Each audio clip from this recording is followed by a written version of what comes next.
नमस्कार मित्रांनो, या व्हिडिओच्या माध्यमातून ट्रायबल डेव्हलपमेंट डिपार्टमेंट आदिवासी विकास विभाग साठी ऑनलाईन ॲप्लिकेशन कसे अप्लाय करायचं, स्वयंसाठी ऑनलाईन ॲप्लिकेशन कसे अप्लाय करायचं ते लाईव्ह आपण या व्हिडिओच्या माध्यमातून बघायचं आहे. तत्पूर्वी चॅनलला सबस्क्राईब केलं नसेल तर सबस्क्राईब करून घ्या. व्हिडिओला स्किप करू नका, व्हिडिओ पूर्ण पहा. आपण मागच्या व्हिडिओमध्ये पाहिलं होतं, आपण हॉस्टेलसाठी ऑनलाईन ॲप्लिकेशन अप्लाय कसे करायचं तेही व्हिडिओ मी या चॅनलवरती अपलोड करून ठेवलं आहे. आणि आपल्याला आता स्वयंसाठी अर्ज कसं करायचं आहे ते आपण या व्हिडिओच्या माध्यमातून स्टेप बाय स्टेप बघणार आहोत. तर ही वेबसाईट या व्हिडिओच्या डिस्क्रिप्शनमध्ये दिली आहे. तुम्ही डिस्क्रिप्शनमध्ये जाऊन सुद्धा लिंकवरती क्लिक करून तुम्ही ट्रायबल डेव्हलपमेंट डिपार्टमेंट आदिवासी विकास विभाग या वेबसाईटवरती येऊ शकतात. तर बघा, असंच तुम्हाला हॉस्टेलचं फॉर्म जसं भरतो आपण तसंच आपल्याला या ठिकाणी पोर्टल दिसेल. आता पोर्टल दिसल्यानंतर तुमचं ऑलरेडी रजिस्ट्रेशन असेल. बघा, हॉस्टेलसाठी तुम्ही रजिस्ट्रेशन केलं असेल किंवा स्वयंसाठी रजिस्ट्रेशन केलं असेल. रजिस्ट्रेशन केलेलं तुमचं युजर आय डी आणि पासपोर्ट एकच असेल. तुम्हाला हॉस्टेलसाठी अप्लाय करायचं असेल तरी तोच user I D passport use करायचं आहे. आणि स्वयंसाठी तुम्हाला जर अप्लाय करायचं आहे ॲप्लिकेशन तरीसुद्धा तुम्हाला तोच रजिस्ट्रेशन नंबर आणि युजर आय डी आणि पासपोर्ट आपल्याला या ठिकाणी लॉग इन करायचं आहे. आता रजिस्ट्रेशन कसे करायचं बघा, खाली तुम्हाला या ठिकाणी दिसत असेल रजिस्ट्रेशन या ऑप्शनवरती क्लिक करायचं आहे. या ऑप्शनवरती क्लिक केल्यानंतर आपल्याला रजिस्ट्रेशन करायचं आहे. आता रजिस्ट्रेशन करताना आपल्याला OTP वगैरे काही येत नाही. फक्त आपल्याला युजर आय डी आणि पासपोर्ट क्रिएट करायचा असतो. आता युजर आय डी आणि पासपोर्ट वेट करायचे मित्रांनो, नेटवर्क इश्यू असल्या कारणाने. तर बघा, हे रजिस्ट्रेशन पोर्टल ओपन झाले. आता रजिस्ट्रेशन पोर्टल आपल्याला ओपन झाल्यानंतर आपल्याला जसं आपण हॉस्टेलसाठी रजिस्ट्रेशन करत असतो, नवीन असेल तर त्याच पद्धतीने आपल्याला करायचं असतं. तुमचा आधार नंबर या ठिकाणी फिलअप करायचं आहे. नंतर नेम एज पर आधार, जसं तुमच्या आधारमध्ये तुमचं सरनेम किंवा तुमचं नाव सर्वात पहिल्यांदा दिलं असेल तसंच तुम्ही सेम टू सेम या ठिकाणी तुमचं नाव टाकायचं आहे. डेट ऑफ बर्थ सिलेक्ट करायचे, तुमचं जेंडर मेल फिमेल जे असेल ते. नंतर आपल्याला मोबाईल नंबर, बघा मोबाईल नंबर काय असेल, तुमचं युजर नेम असेल, हे लक्षात ठेवायचं. युजर नेम एका पेजवरती लिहून घ्यायचं आहे. नंतर तुम्हाला स्वतःला एक पासपोर्ट तयार करायचं. पासपोर्ट कसं तयार करायचं आहे तर बघा, पासपोर्ट तयार करताना खूप प्रॉब्लेम येतो. तर बघा, आता फॉर एक्झाम्पल म्हणून पी कॅपिटल आणि ए नंतर तुम्हाला SS@ द्यायचंच आहे तुम्हाला. नंतर तुम्ही काही टाका, तुमचा नंबर असेल कोणताही तुम्ही कोड टाकू शकतात. या पद्धतीने तुम्हाला पासपोर्ट क्रिएट करायचं आहे. आता पासपोर्ट क्रिएट करताना आपल्याला लक्ष द्यायचं या ठिकाणी. बघा, पासपोर्ट इथे तयार पहिलं आपण या ठिकाणी फिलअप केलं आहे. नंतर आपल्याला या ठिकाणी कन्फर्म पासपोर्ट करायचं. तोच पासपोर्ट या ठिकाणी आपल्याला फिलअप करायचं आहे. दोघं ठिकाणी एकच पासपोर्ट फिलअप करायचं आहे. आपण हा पासपोर्टसुद्धा एका पेजवरती लिहून घ्यायचा आहे. नंतर या ठिकाणी तुम्हाला कॅप्चा दिसत असेल. हा कॅप्चा जसा आहे तसा या बॉक्समध्ये तुम्हाला टाईप करून द्यायचा आहे. टाईप केल्यानंतर सेव्ह या बटनावरती क्लिक करून द्यायचं. सेव्ह केल्यानंतर तुमचं त्या ठिकाणी सक्सेसफुल असं पॉपअप येणार आहे. सक्सेसफुल पॉपअप आल्यानंतर तुम्हाला SMS OTP किंवा मेलवरती तुम्हाला काहीच येणार नाही. तर फक्त तुम्ही लक्षात ठेवायचं, तुमचं युजर नेम काय होतं, तुम्ही काय तयार केलं होतं, तुमचं मोबाईल नंबर असेल किंवा तुमचा आधार नंबर, तुम्ही जे युजर नेम तयार केलं असेल ते युजर नेम तुम्हाला लक्षात ठेवायचं आहे. आणि एका पेजवरती लिहिलं होतं तर तुम्ही लक्षात असेल, तुम्हाला पासपोर्ट तयार केलं ते पण लक्षात असेल. नंतर आपल्याला आता लॉग इन पोर्टलवरती जायचं. रजिस्ट्रेशन कंप्लीट झालं आपलं. रजिस्ट्रेशन पोर्टल ओपन झाल्यानंतर आपल्याला हे बघा, आता हे लॉग इन पोर्टल आहे. तर लॉग इन पोर्टलसाठी आपलं युजर आय डी या ठिकाणी फिलअप करायचं आहे. पासपोर्ट फिलअप करायचं आहे. पासपोर्ट फिलअप केल्यानंतर हा कॅप्चा जसा आहे तसं या ठिकाणी फिलअप करायचं आणि लॉग इन या बटनावरती क्लिक करून द्यायचं आहे. लॉग इन केल्यानंतर तुम्हाला ट्रायबल डेव्हलपमेंट डिपार्टमेंट असं बघा, लॉग इन केलं आहे मी. आता लॉग इन केल्यानंतर आपल्याला काय करायचं, इथे सर्वात पहिल्यांदा बघा, इथे तुम्हाला मी झूम करून दाखवतो.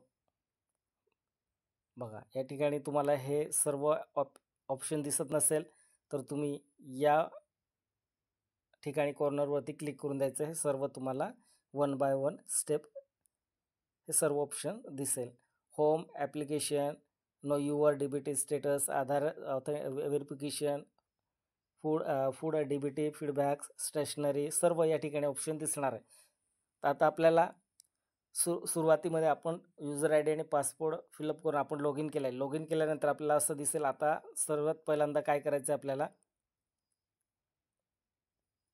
बघा आधार व्हेरिफिकेशन करून घ्यायचं आहे. बघा आधार व्हेरिफिकेशन केल्यानंतरच तुम्हाला त्या ठिकाणी तुमचं ॲप्लिकेशन तुम्ही सबमिट केलं तरी तुमचं आधार व्हेरिफिकेशन केलं नसेल तर तुम्हाला DBT मिळणार नाही. हे लक्षात ठेवायचं आहे. तर सुरुवातीमध्ये काय करून घ्यायचं, तुमचा आधार या ठिकाणी व्हेरीफाय करून घ्यायचं आहे. आधार स्टेटस या ऑप्शनवरती तुम्ही क्लिक करायचं आहे. या ऑप्शनवरती क्लिक केल्यानंतर बघा नेटवर्क इश्यू असल्याने लोडिंग घेत आहे मित्रांनो. बघा हे ओपन झालं आहे. आता आधार व्हेरिफिकेशन करून घ्यायचं आहे तुम्हाला. या ठिकाणी तुम्हाला काय करायचं आहे, बघा मी ऑलरेडी या ठिकाणी व्हेरिफिकेशन केलं आहे, त्याच्यामुळे this Aadhaar number has already been verification असं या ठिकाणी दाखवते. तुमचं व्हेरिफिकेशन नसेल या ठिकाणी व्हेरीफाय असं तुम्हाला या ठिकाणी ऑप्शन येणार आहे. त्या ऑप्शनवरती क्लिक करायचं आहे. त्या ठिकाणी तुमचा आधार नंबर त्या ठिकाणी फिलअप करायचा. आधार नंबर फिलअप केल्यानंतर तुमच्या आधारवरती जो मोबाईल नंबर असेल त्या मोबाईलवरती OTP जाणार आहेत. तो OTP तुम्ही खाली बॉक्स दिसणार त्या बॉक्समध्ये OTP टाकून द्यायचं आहे आणि या ठिकाणी व्हेरीफाय या ऑप्शनवरती क्लिक करून द्यायचं. व्हेरीफाय ऑप्शनवरती क्लिक केल्यानंतर तुमचं या ठिकाणी काय होईल, आधार तुमचं व्हेरिफिकेशन होऊन जाणार आहे. झाल्यानंतर हे सर्व झाल्यानंतर आपण बॅक जायचं आहे, कॅन्सल करायचं हे. बघा सबमिट केल्यानंतर ऑटोमॅटिक ते आपल्याला नेक्स्ट ऑप्शनवरती जाणार आहे.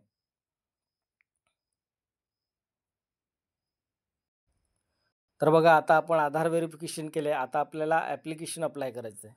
ॲप्लिकेशन अप्लाय करण्यासाठी आपल्याला ॲप्लिकेशन या ऑप्शनवरती क्लिक करायचं आहे.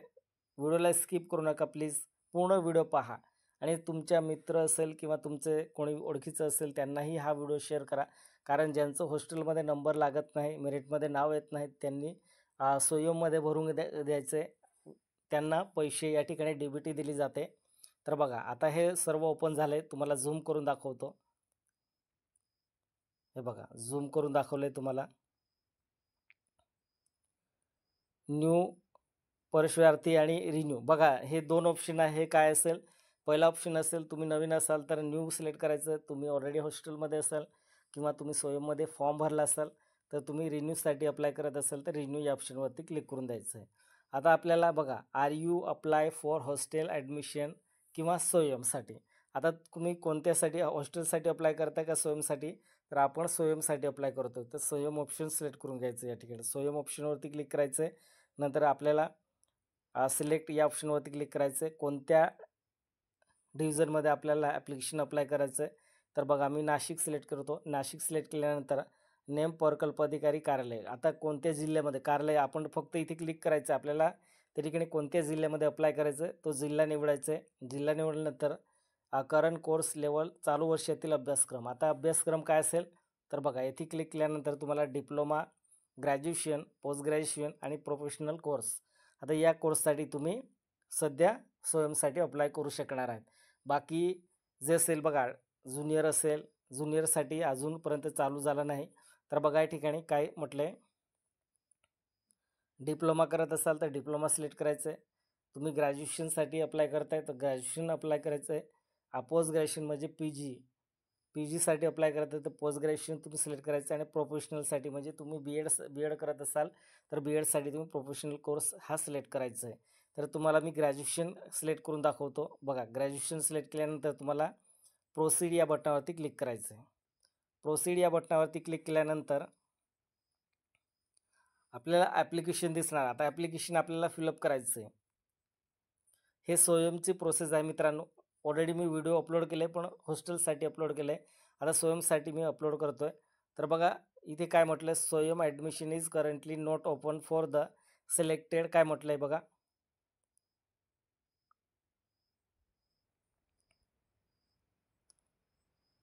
काय म्हटलं या ठिकाणी, स्वयं admission is currently not open for the selected ATC name, PO name in current course level. आता या कोर्स ग्रॅज्युएशनसाठी सध्या वेबसाईट ओपन नाही. तर आपल्याला आता दुसरा कोर्स सिलेक्ट करावा लागेल. या ठिकाणी बघा ॲप्ली ओपन झालं आहे. आता वन बाय वन आपल्याला कसे फिलअप करायचं, तर बघा आपण जसं हॉस्टेलचं फॉर्म भरतो तसं सेम टू सेम भरायचं आहे. बाकी ऑटोमॅटिक या ठिकाणी येणार आहे. बघा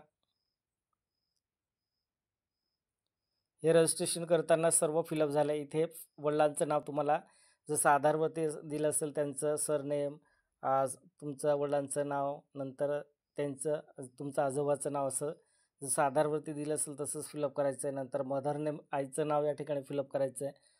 आपल्याला इन्कम बघा, ॲन्युअल इन्कम कॅप्चर वार्षिक. आता तुमचंच इन्कम सर्टिफिकेट तुम्हाला कंपल्सरी असतं. इन्कम सर्टिफिकेट काढून ठेवायचं आहे. हॉस्टेलचा फॉर्म भरत आपण स्वयंसाठी फॉर्म भरतो आहे तर त्या ठिकाणी आपल्याला इन्कम फिलअप करून द्यायचं आहे. नंतर आपल्याला पॅरेंट्स गार्जियन कोण आहेत तर बघा पॅरेंट्स सिलेक्ट करायचं आहे. आई-वडील असेल, नंतर आई-वडील आहे तुमचं. नंतर कॉरेस्पॉन्डिंग ॲड्रेस डिटेल्स सध्याच्या पत्त्यावर संपूर्ण पत्ता तुम्हाला या ठिकाणी द्यायचा आहे. बघा व्हिडिओला स्किप करू नका. 108 पोस्ट तहसील जे सर्व असेल ते तुम्ही या ठिकाणी फिलअप करून द्यायचं आहे. हे ब्लँक सोडायचं आहे. नंतर स्टेट ऑटोमॅटिक सिलेक्ट येणार आहेत. या ठिकाणी आपल्याला जिल्हा निवडायचा आहे. आपण आपला जिल्हा निवडायचा आहे. आपण कोणत्या जिल्ह्यात राहतो. नंतर आपला तालुका निवडायचा आहे. नंतर आपलं गाव असेल, गावसुद्धा या ठिकाणी सर्चमध्ये येणार आहे. तर तुमचं गाव सिलेक्ट करायचं आहे. नंतर आपण आपल्या आधारवरती जो पिन कोड दिला असेल तो पिन कोड या ठिकाणी फिलअप करून द्यायचा आहे. पिन कोड फिलअप केल्यानंतर तुमचा ॲड्रेस सेम असेल तर तुम्ही या बॉक्समध्ये टिक करून द्यायचं आहे, क्लिक करून द्यायचं आहे.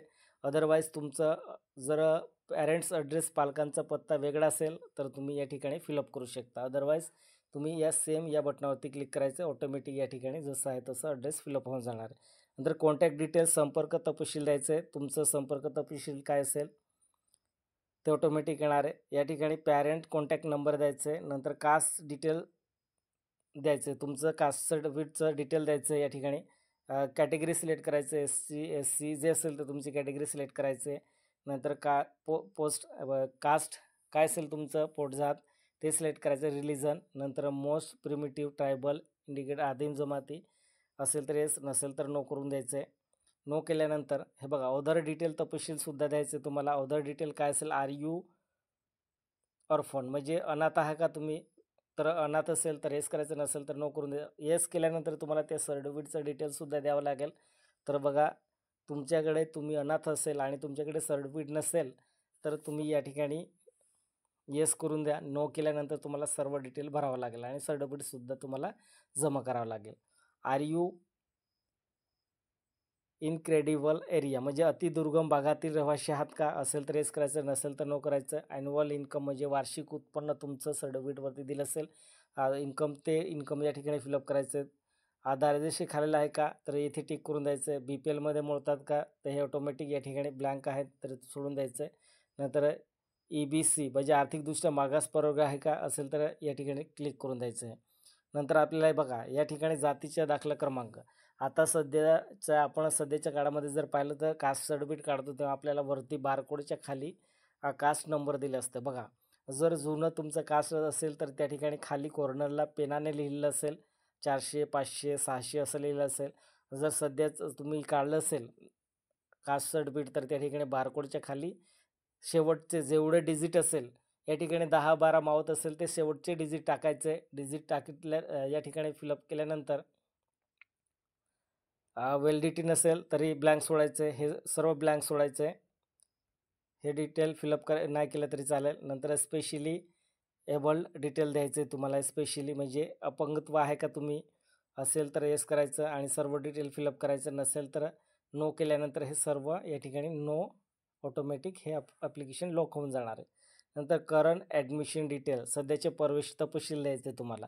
आता तुम्ही सध्या कोर्स डिप्लोमासाठी असेल, ग्रॅज्युएशनसाठी असेल किंवा पी जीसाठी असेल किंवा अदर कोर्स असेल तुमचं, ते कोर्सचे डिटेल तुम्ही या ठिकाणी फिलअप करायचं. तुम्हाला ॲडमिशन घेताना पावती दिली असेल तर बघा हे ऑटोमॅटिक येणार आहे. डिव्हिजन नंतर आपलं डिस्ट्रिक्ट ऑटोमॅटिक येणार आहे. लोकेशन सिलेक्ट करायचं आपल्याला. नंतर आपल्याला करंट कोर्स लेवल चालू वर्षातील अभ्यासक्रम कोणता आहे तुमचा तो अभ्यासक्रम सिलेक्ट करायचा आहे. नंतर नेम शाळेचं नाव या ठिकाणी सिलेक्ट करायचं आहे. कॉलेजचं नाव सिलेक्ट करायचं आहे तुम्हाला.